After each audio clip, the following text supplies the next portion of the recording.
As you also learned from Epaphras, our dear fellow servant, who is a faithful minister of Christ on your behalf. Okay, so it's very close, but a couple small differences. All right, now Paul now introduces Epaphras, whom he calls our dear fellow servant, or bondservant in that one. Okay, the word is doulos. It means somebody that is a servant that is unpaid, a bondservant, okay? And I'm sure that's the word that he's using there, doulos. I can't think of another one that he would have used.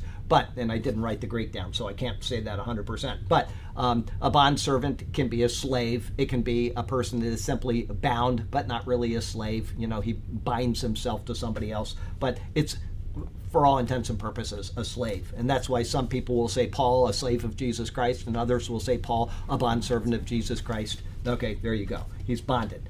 This may or may not be the same as Epaphroditus, who was seen in the letter to the Philippians. We just got done with that, okay? Epaphroditus almost died, and I'm sending you back, or sending him back to you, and okay, it may or may not be the same person.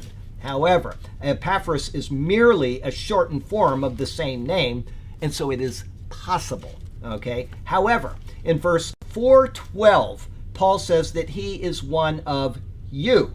For this reason, it does not appear that he is the same person. Either way, this individual was an evangelist, having taught the word of the Lord to those at Colossae. This is seen in the words, as you also learned from Epaphras. This is based on the previous verse, which said, since the day you heard and knew the grace of God in truth.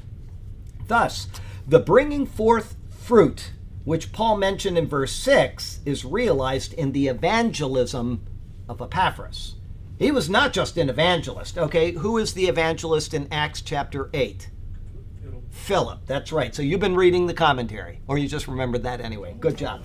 Okay, I know you do. I'm just kidding you. Okay, so he was not just an evangelist, but one who was successful in his duties.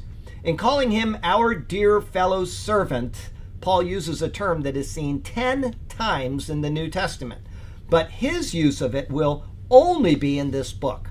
He uses the term here, and then he will use it once again when speaking of Tychicus in verse 4:7. It is a term which indicates belonging to the same master, and thus it is a term of endearment towards these two men.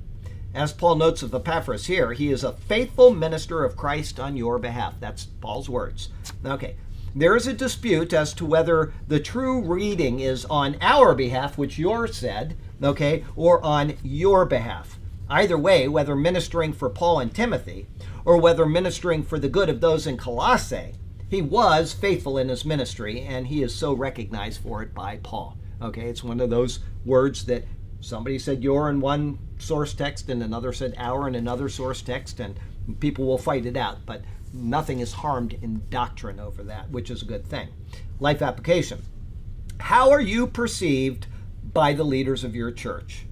Do they know you as a seat warmer, a fair weather attendee, or as a faithful servant who faithfully ministers in the church and towards others? The record is being compiled, and it will all be laid before the Lord on the day when we stand before him for rewards and losses. Don't waste right now, because it counts forever.